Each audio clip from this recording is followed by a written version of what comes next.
Hey there, Mr. Reddit here. Welcome back to another episode of r/entitled parent stories. Our first story we'll be reading today, entitled Karen Thinks My Parents' Land is Hers.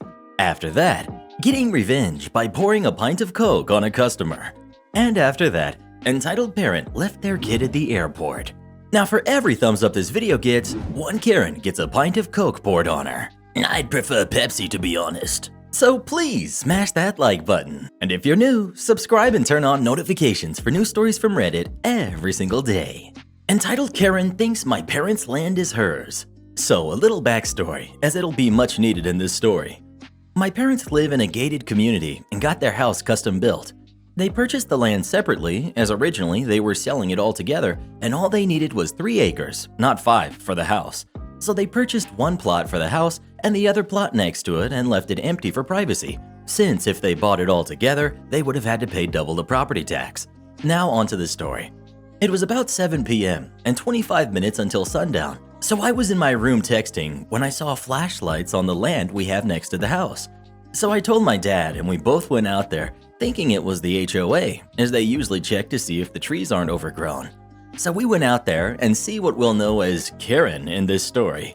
Her husband, and her son, which looked to be about 14 to 16, with a BB gun and traps. This is where it starts. Dad: Hey, can we help you? Karen: No, we're just hunting. This is a really nice neighborhood. First off, how did she even get in? Unless she had a code or knew someone who lived here, she couldn't even get in. Dad: Sorry, but we own this land and you can't hunt here. Also, no animals come through here except squirrels or some occasional deer. Karen: No, this is public land, and okay, we will set traps for the deer. This is where the Kevin, aka the father, comes in. Kevin: Is there a problem? Karen: They say they own this land, but I doubt that. I went into the house and called the community security. They were obviously trespassing, as even when my dad said it was private-owned land, they set traps. I didn't hear the rest of the conversation, but when the security came, this is what happened. Karen: This man is bullying my son for hunting. Security: This is private-owned property. Even if it wasn't, you can't hunt in a community you don't live in. Turns out they were already looking for her, as when they were looking over the community gate footage, they followed behind another car that put in the code. Long story short, they were kicked out of the neighborhood, and if they ever come back without a valid reason, they would get trespassed and the police will be called. The whole time, the son just looked embarrassed and looked like he didn't even want to go hunting. I'll update this when I get the full story on what happened when I went inside. Update: This is what happened when I went inside. Karen's husband: Even if you do own this land, you obviously don't use it. Come on, we drove an hour to come here, and you seriously can't let us hunt deer? Dad: No, I'm sorry, but Karen: Plus, it'll be good for the community. Less deer is less noise in the middle of the night. It can also stop accidents from the deer getting run over. Dad: That's up to the community if you can hunt deer, and I might use the land in the future. I don't want dead deer on the land. From what my dad said, they didn't have a car big enough to put the deer meat in, so most likely they were going to leave it there. Karen: Exactly. By us getting the deer, it'll stop them from being on the land when you build it, and you can just take the deer. It should be easy. Dad: I'm going to call security if you don't leave. How did you get in here? Do you live here? Karen's husband: It's not up to you. We will wait for security. My dad was walking to come in and call security, but he didn't know I went inside to call them. They came around a minute later. Getting Revenge by Pouring a Pint of Coke on a Customer. Just to set the scene of how much of a jerk this regular customer was. 2 weeks before this story takes place, this particular customer walked into the restaurant on a Wednesday night with about 40 people. The restaurant was only about 120 covers, and we rarely filled more than 70 of them midweek, so only had 2/3 servers on unless we had large bookings, demanding a table for all of them.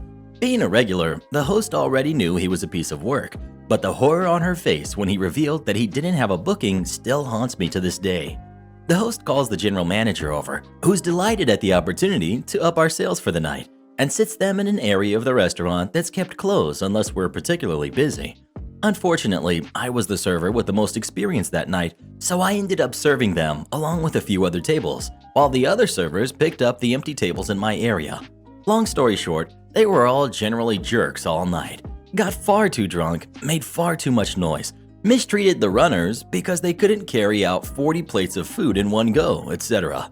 I gave them the best darn service I could have given, only to receive a 25-cent tip.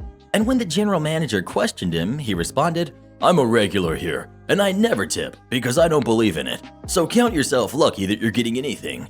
Manager is not happy. Back to the story. Jerk customer returns for his bi-weekly meal with his family, and much to my dismay, ends up sat in my area. I go over to the table and am greeted with, "Oh, for goodness sake, not you again." The effort it took not to say, "I was thinking the same thing," was unreal. I ignored it and carried on. His wife and daughter, being visibly irritated and embarrassed by his behavior, at least made me feel a little bit better. Orders taken, starters are done, main course is out. I go to do a check back and offer another round of drinks. Along with a few other drinks around the table, his son orders a pint of Coke. When I get back to the table with the drinks, being the jerk that he is, Jerk refuses my polite request to move slightly so that I can pass drinks around, and ignores me when I ask if he can pass the drinks over for me, leaving me no option but to lean over the table. Restaurant is pretty cramped. They were in a corner of the room. It's unfortunate, but it happens. I pass the first drink over to his daughter, leaving only the pint of Coke on the tray I'm carefully balancing in my other hand. As I return to standing to get the pint of Coke, I mess up. The pint glass has fallen on my tray in the direction of Jerk customer and literally rained down an entire pint of Coke and ice all over the guy. I'm holding back laughter. His wife and daughter are losing their crap laughing. His son only seems concerned that he isn't getting the pint of Coke he wanted. I look up to see neighboring tables, who I can only presume heard him being a jerk, chuckling. And then in the distance across the room, manager's face has contorted into some bizarre display of both amusement and fear. Now comes the expected bad treatment from angry customer. Manager literally runs to my defense. Jerk customer stands up, picks up his wife, and announces that they are leaving and won't be coming back, much to the dismay of his son, who is literally cramming spaghetti into his mouth as fast as he can. Kid was clearly hungry. Can't really blame him. The guy looks like he's been involved in some kind of Coke and Mentos experiment gone wrong. Manager apologizes profusely and doesn't charge them. Every front-of-house employee in the restaurant thanked me when it became clear in the following weeks that he really wasn't coming back. Surprisingly, the cleanup wasn't that bad. His hair and clothes seemed to have absorbed the majority of the liquid, and it was pretty much just ice on the floor. The neighboring table said as they were leaving, "We'll definitely be coming back, and we hope the entertainment is just as good next time." Manager didn't mention it until I handed in my notice, and all he wanted to say was it was the best thing he's ever witnessed a server do to a customer. Messing up never felt so good.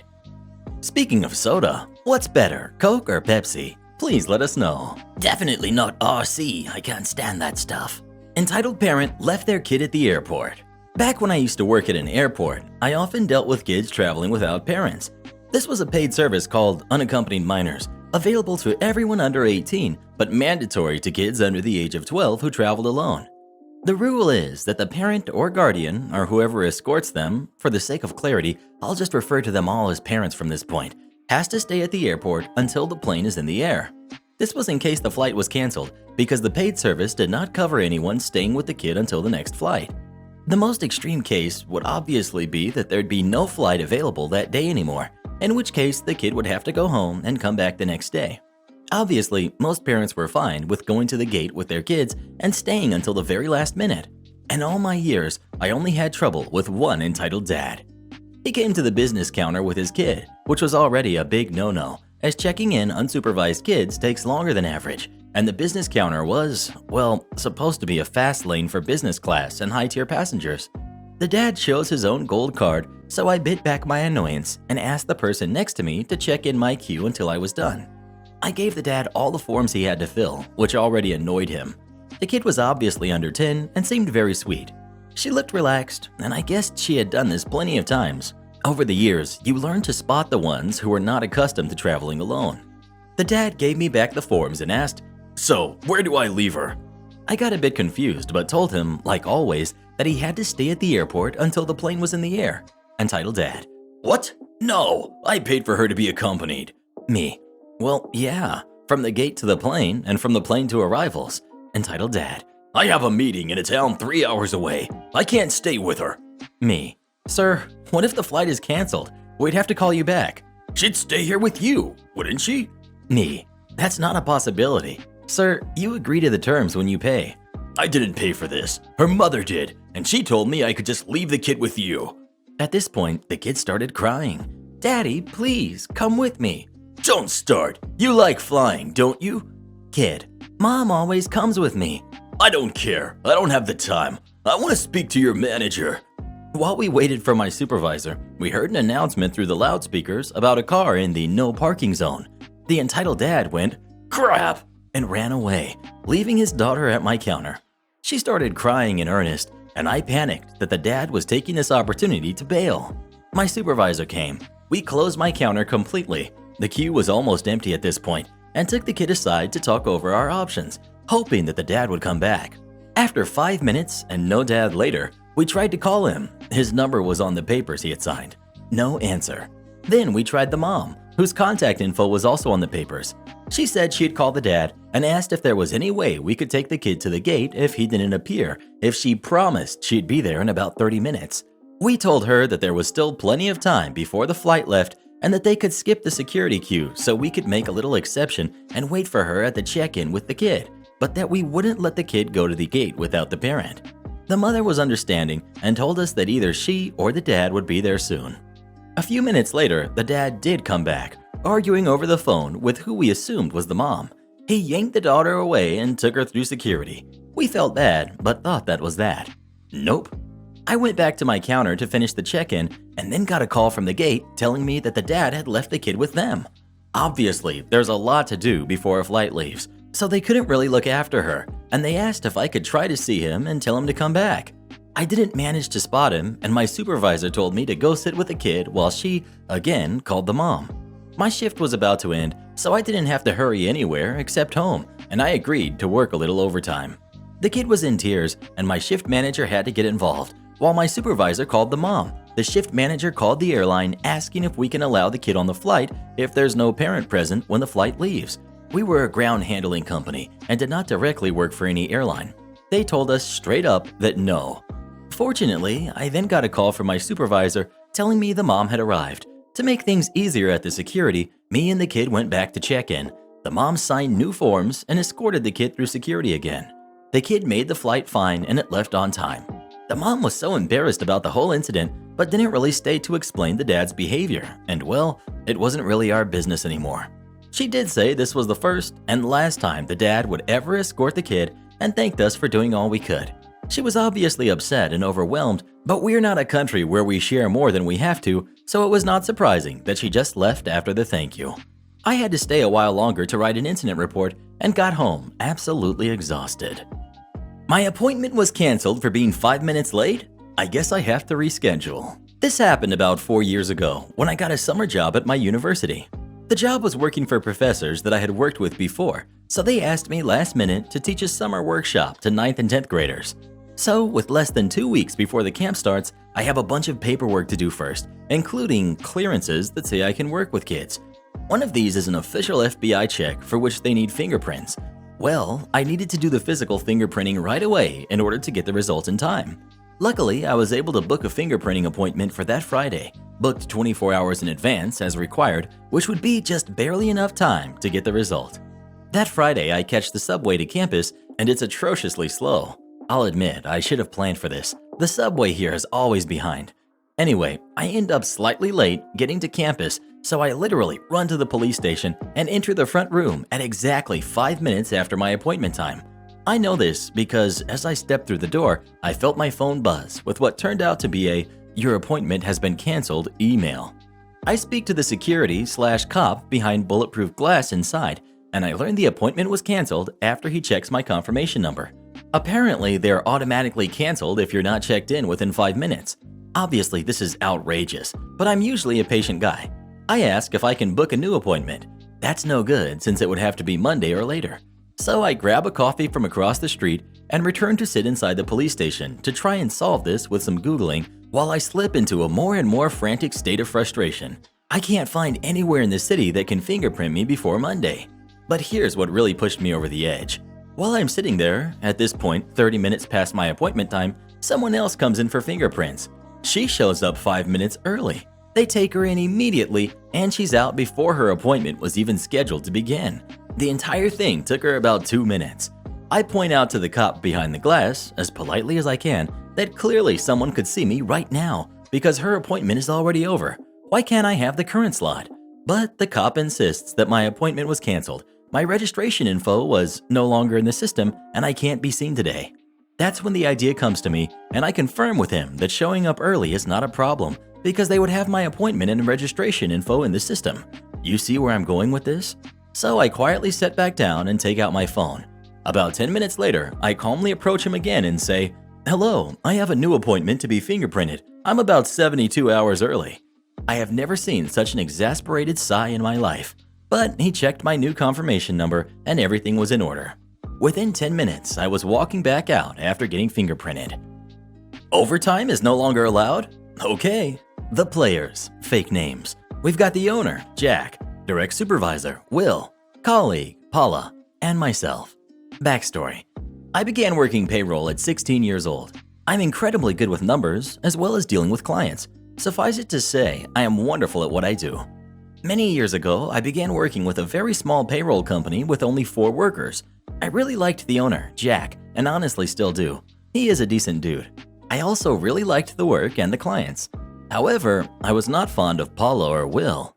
Paula missed so much work, and I'm pretty sure no one has 5 grandfathers that passed within 3 years. She doesn't figure much into this story, other than to showcase that she was not a good employee. Will was the worst supervisor I have ever had.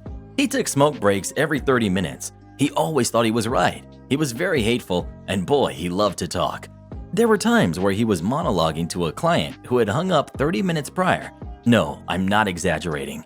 However, he was the owner's father-in-law whose prior business went bankrupt. Basically, he was never going to be fired. In that work setting, I absolutely shined. I was the best employee by a huge margin. The malicious compliance. Will calls me into his office and lets me know that I'm getting too much overtime. This was a small business and I needed to be careful. Now, I never took much overtime. Overall, I usually had around 2 to 5 minutes by the end of the week, simply because I lived 5 minutes away and clocked in when I got in and settled, even if it was a minute early. I agreed to the new rule with a bit of glee. From then on, if I got in early, I would get ready to clock in and then play on my phone or read for 1 minute before clocking in. This drove Will absolutely crazy. After I did this for a few days, he called me back into his office. He told me about the good old days when people would work even without pay in order to excel at life. I politely reminded him that we were a payroll company, so he should be aware that it is illegal to not pay workers for time worked. From that point on, he would simply mutter under his breath and glare at me. The aftermath. After 3 to 4 weeks, the owner, Jack, calls me into his office. Apparently, Will had been complaining about me, about how I wasn't working hard and was being disrespectful. I explained the situation to him and pointed out that no clients had ever been unhappy with me, that I showed up to work every day on time, and that I had the most duties with the least problems. Basically, I reminded him I was his only good employee. Jack was a little shocked and annoyed that my tiny amount of overtime was the reason I was sitting in his office. He told me that if I needed it, I could have up to 30 minutes of overtime without needing it to be approved, and he also gave me a small raise for being such a hard worker. Finally, he told me that if Will ever gave me another rule that I disagreed with, I should go directly to him. Jack then called Will into his office, and I heard quite a bit of yelling. When Will came back out, he looked like he had just sucked a lemon. It's my fondest memory of Will. Am I the jerk for refusing to ground my daughter for taking the job her brother wanted? My son, 16, and my daughter, 18, both decided to get a job because our current financial situation isn't good. My son's been looking for some time. So far, he lost 2 jobs and couldn't complete 2 months working. I decided to help them, and I found a restaurant looking to hire waiters. I told my wife, and she said, "Perfect, this is the kind of job our son needs." I asked what about our daughter. She argued when I told her that I will be telling both kids to go and apply for the job. She said I was being unreasonable and shouldn't let our daughter know about this job opportunity. I ended up talking to both kids and told them to go see if they could get hired. The manager decided to test their skills for 2 days. Our son got rejected. It made him upset. 2 days after, our daughter came home and told us that she got hired. Both my wife and my son threw a fit, saying that the manager was being a jerk to hire just our daughter. I told her maybe our son wasn't focusing on work since he was already kicked out of his previous job. My wife went on about him having experience, unlike our daughter, that his sister must have done something because she stole the job he wanted. I told her to stop making excuses for him.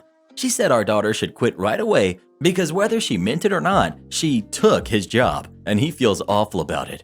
I disagreed. That's when she had a talk with our daughter demanding she quit because the work environment there must be toxic and her brother was supposed to get the job and she took it. Our daughter refused after her mother insisted. My wife and I had an argument last night. She demanded that I ground my daughter for stealing her brother's job after she refused to quit, that it's the right thing to do or he'll resent her. I called her ridiculous and said that our son obviously wasn't qualified and his sister was more deserving. She called me unfair, that I'm playing favorites, that the kids will hate each other. I got fed up and I blew up, telling her to go find him a job instead of getting our daughter to quit hers and trying to ruin it for her instead of encouraging her to be independent and be happy for her. My wife isn't talking to either me nor our daughter. My daughter started asking if she did something wrong. Am I the jerk here? Well, what do you think? Should OP ground his daughter or not? Please let us know. Something tells me the son takes after his mom.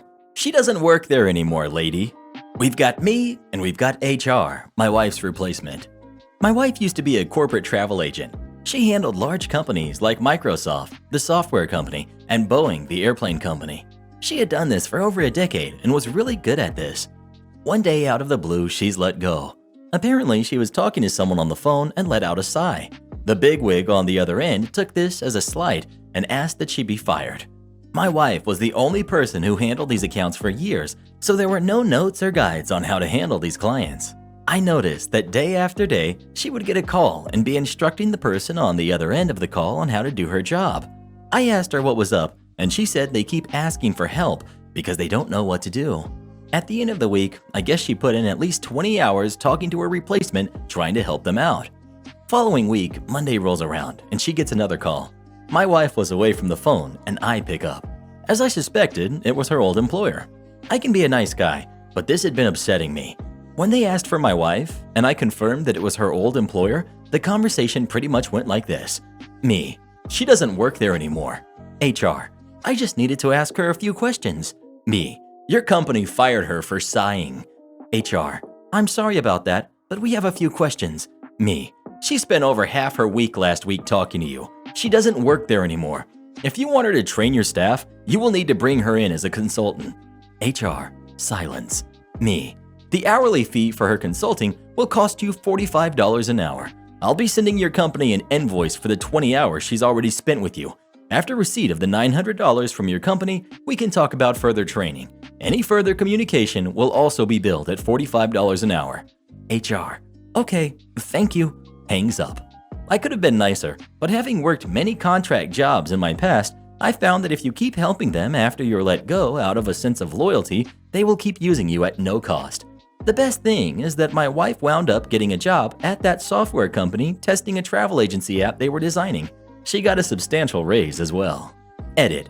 People have asked if I sent the invoice. I didn't. Just having them not call us gave us a sense of freedom and peace, worth way more than the $900. Am I the jerk for forcing my boyfriend to buy me a new blanket after he allowed a random dog he was sitting to use mine? I'm 28, female. I have a pet dander allergy. Nothing severe. I just break out in small, itchy, painful hives that usually only last like 24 hours max. But regardless, it's incredibly uncomfortable and I'm a royal jerk in the event of flare-ups due to how uncomfortable it is. My boyfriend is fully aware of this because we've been together for 6 years, and when moving in with me, he had dog hair all over his belongings, which caused me to break out continuously for days. I went for an overnight business trip 2 days ago. He dropped me off at the airport, and where it was 3 a.m. in the morning, I brought along my blanket, leaving it in the front seat when we got there. I was aware that when I was gone, he was going to be dog-sitting his best friend's golden retriever.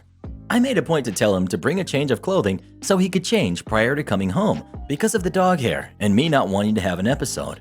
Well, he came to pick me up from the airport last night and all I could smell was dog. Mind you, this is my vehicle. So I asked him why my car smelled like dog, and he said, "My car ran out of gas, so I had to use yours." I questioned it because he was going to their house and there was no need for the animal to be in my car. He claims the dog jumped into the car when he opened the door and he hadn't meant for it to happen. No big deal.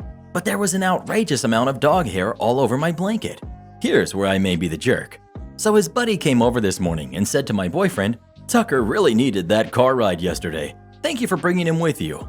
Turns out he took the dog for a hike, using my car to transport. He immediately started trying to explain himself to me, saying he vacuumed the car afterwards and cleaned it as much as he could, etc. So I asked about my blanket. He tells me that the dog loved the blanket, and every time he took it away, the dog kept finding a way to grab it and lay down with it, so he just allowed it at that point. Prior to this, I was fine, thinking the dog just jumped in. After finding out he lied to my face, I told him to go buy me a new blanket.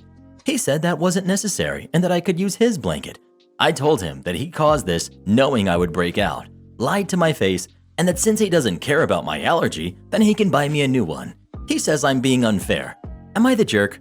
ETA. Left out an important detail. Prior to asking him to purchase me a new blanket, I had asked him to bring my blanket to the laundromat, and he said he didn't have time. He has the next 4 days off, so that's a lie. I touched the blanket when getting in my vehicle and broke out almost immediately, and that's why I asked him to wash it instead of myself.